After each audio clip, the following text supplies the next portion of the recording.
Jadi gambar-gambar yang sudah teman-teman lihat ini itu sebetulnya dihasilkan oleh N8N. Jadi bukan ketika kita mau bikin konten affiliate kita harus upload dulu ke ChatGPT, kita dapat prompt-nya, setelah itu diproses satu persatu dan itu udah pasti lama banget. Kalau misalkan menggunakan N8N, teman-teman tinggal upload aja ke Telegram, tunggu prosesnya. Kalau misalkan udah selesai, baru nanti hasil gambarnya akan langsung dikirim ulang ke Telegram kita. Jadi jauh lebih mudah teman-teman ya.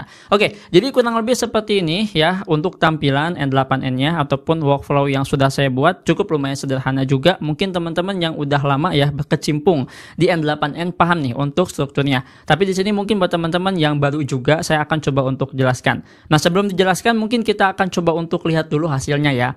Dan template ini itu diupdate di file UGC affiliate saya. Untuk linknya udah ada di deskripsi. Oke, kita akan langsung aja mulai teman-teman ya. Jadi di sini kita akan coba untuk execute dulu workflow-nya. Nah, yang harus kita lakukan di sini adalah kita masuk dulu ke Shopee dan kita cari dulu gambar produknya. Mana yang bakalan kita buat teman-teman ya. Oke, di sini kita akan coba cari dulu yang agak sedikit mudah untuk dibuatnya teman-teman ya.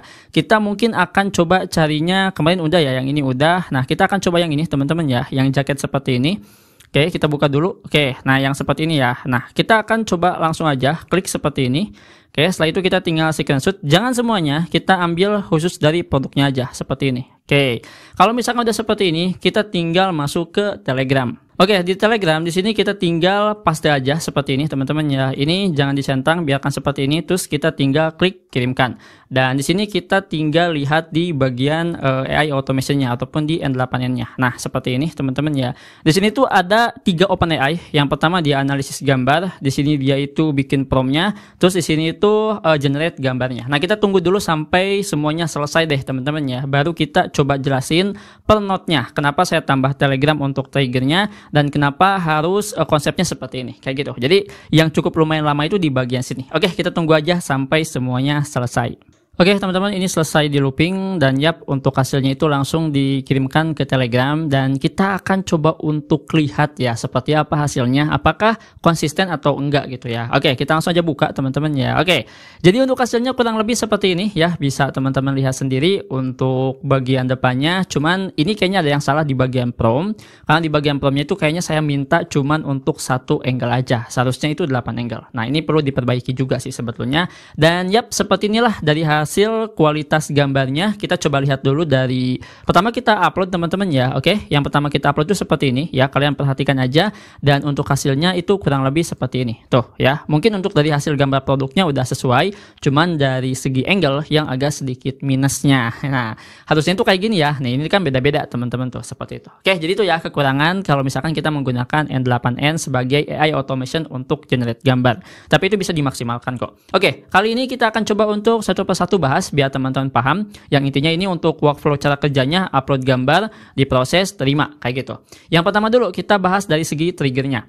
Nah, di sini trigger yang pertama saya simpan Telegram. Kenapa saya simpan Telegram? Karena Telegram ini nggak pakai webhook teman-teman ya, dan nggak pakai third party ataupun aplikasi ketiga. Jadi kita tinggal buat aja botnya, saya itu beres gitu. Maka saya pilih Telegram untuk upload gambarnya. Setelah itu ada note yang kedua. Oh iya, ini kurang lebih ada 12 note teman-teman ya, ataupun 12 fitur-fitur seperti inilah ya, disebutnya itu note teman-teman ya. Nah, di sini itu saya pilih yang Telegram Get, yang dimana ketika gambar diupload ke Telegram, dia akan langsung ngambil lagi gambarnya gitu ya. Kurang lebih seperti ini. Nah, nanti bentuknya itu kayak gini teman-teman ya. Dan setelah itu kayak semacam di compare ya, dijadikan sebagai URL gambar seperti ini. Nah, kenapa harus dibuat URL gambar? Karena di sini kita akan analisis gambarnya. Yang bisa analisis gambar itu hanya melalui link gambar aja.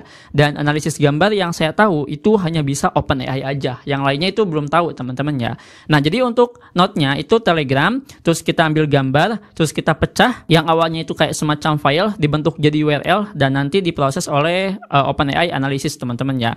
Nah, di sini itu OpenAI akan membaca link ini teman-teman ya dengan prompt kurang lebih lebihnya itu seperti ini. Jadi dia akan membuat, bukan membuat ya, lebih tepatnya mendeskripsikan si gambar tersebut. Dan ini kurang lebih untuk deskripsi hasilnya teman-teman ya.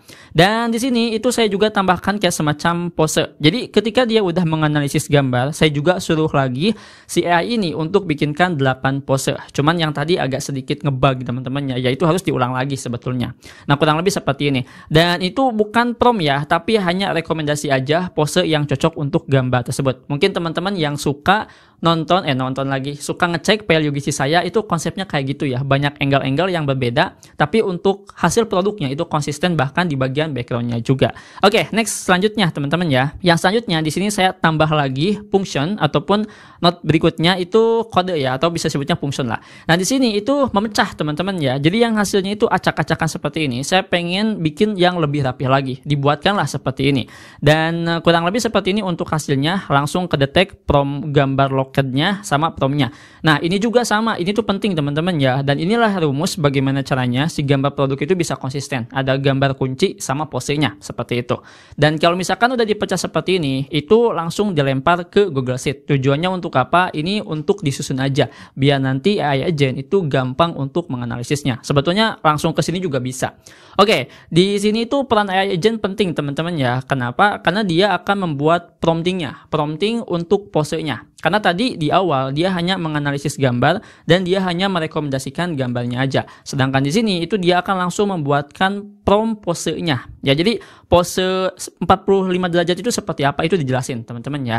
Dan untuk promptnya itu kayak gini. Tuh, lumayan cukup panjang juga, ada aturan-aturannya juga ya. Dan kurang lebih seperti ini. Nah, hasil dari AI agent ini itu mau nggak mau harus pakai cara yang sebelumnya, yaitu dipecah lagi biar mudah gitu ya. Nah, di sini kita buat lagi function ataupun tambah function lagi. Nah, kurang lebih seperti ini teman-teman ya. Jadi di sini itu belum dipecah, tapi lebih tepatnya menghapus karakter-karakter yang kayak gini nih ya. Ada karakter pagar, ada kayak semacam garis-garis gini, itu dihapus teman-teman ya. Takutnya nanti nggak kebaca. Dan di sini langsung dimasukkan ke Google Sheet. Nah, di Google Sheet ini itu per ini ya, teman-teman, per paragraf gitu. Jadi satu persatu dan langsung nyusun seperti ini. Dan ini adalah prompting yang finalnya. Jadi ada prompt kunci sama prompt pose. Itu udah dijelasin di file UGC saya. Dan selanjutnya di sini langsung teman-teman ya buat function lagi. Kalau yang itu lebih menurun ya untuk itemnya seperti ini. Ada pose ID-nya juga. Ini bakal dipakai untuk function looping. Looping ini untuk apa? Jadi looping ini kan kita minta pose ya. Kalau misalkan satu gambar yang dibuat, gak harus pakai not looping ini. Jadi udah dari kode langsung ke OpenAI generate gambar, nanti diproses dia akan langsung ke Telegram dikirim. Tapi karena di sini kita minta 8 pose, artinya kita minta 8 gambar, berarti harus di looping dulu satu persatu teman-teman ya. Di generate 1, generate 2, generate 3, kalau misalkan udah semua nanti akan langsung dikirim ke Telegram. Dan di sini itu untuk loopnya lebih ke OpenAI karena jelas di sini kita akan meng-looping prompting yang sudah ada di function ini kayak gitu. Dan kurang lebih seperti ini teman-teman ya untuk hasilnya. Setiap satu kali generate gambar itu kurang lebih untuk ukurannya 1 MB-an. Dan di sini itu saya menggunakan model GPT Image 1, bukan DAL-E 3, bukan DAL-E 2. Kalau misalkan pakai DAL-E 3 itu jelas gak bakalan konsisten, beda banget hasilnya. Dan teman-teman kalau misalkan pengen ngaktifin GPT Image 1 ini ataupun GPT Image 1 ini, itu harus verifikasi dulu KTP ya di bagian OpenAI APK-nya. Itu ada kok ya, kalian nanti bakal diarahkan. Oke, setelah itu di sini kalau misalkan udah semuanya teman-teman ya, ini kan udah 8 nih. Tuh, udah 8 item ya. Ini udah 8 item, maka langkah selanjutnya dia akan langsung kirimkan ke Telegram. Nah, dari Telegram ini itu langsung diterima teman-teman ya, file-filenya, gambar-gambarnya seperti apa nih, kurang lebih seperti ini teman-teman ya. Dan tadi ada ngebug hasil Telegram, jadi mau nggak mau kita harus upload lagi gambarnya. Setelah itu tinggal di generate ulang ya, biar hasilnya itu bisa konsisten. Karena tadi kalau misalkan kita lihat dari Telegramnya, posenya itu beda teman-teman ya, tapi untuk gambar produknya ini udah konsisten seperti itu. Nah, jadi teman-teman kurang lebih seperti itu ya. Minus plusnya kita menggunakan AI automation untuk generate gambar produk. Sebetulnya kalau misalkan generate gambar yang ya mungkin biasa-biasa aja, bukan lebihnya ke jualan, bukan lebihnya ke produk, itu gampang sih sebetulnya ya untuk workflow-nya. Jadi kita tinggal upload aja ke Telegram, kita pilih yang OpenAI, terus tinggal ke AI agent langsung di generate kayak gitu. Karena ini kita butuh pose juga, harus bikin kayak semacam angle-angle-nya, ya maka mau gak mau harus dibikin agak sedikit ribet dulu. Tapi kurang lebih seperti ini. Nah mungkin pertanyaannya, apakah dari hasil gambar tersebut bisa langsung divisualisasikan? Jawabannya bisa. Jadi di bagian note ini itu bisa dihapus teman-teman ya, bisa diganti pakai PAPI, terus setelah itu kita tinggal tautkan aja HTTP request yang diarahkannya ke Kling AI. Tapi di sini teman-teman itu harus punya modal kalau misalkan mau pengen pakai Kling AI, dan sebetulnya udah dibahas ya PAPI tersebut di video sebelumnya. Nah jadi itu teman-teman ya, sedikit saya pengen sharing tentang workflow N8N untuk kebutuhannya affiliate. Untuk aksesnya ini udah ada di deskripsi video ini. Oke, itu saja mungkin ya di video kali ini. Semoga teman-teman paham dan semoga ini bisa berguna dan semoga juga bisa menambah wawasan. Sampai jumpa di video selanjutnya dengan saya Adang. Wassalamualaikum warahmatullahi wabarakatuh.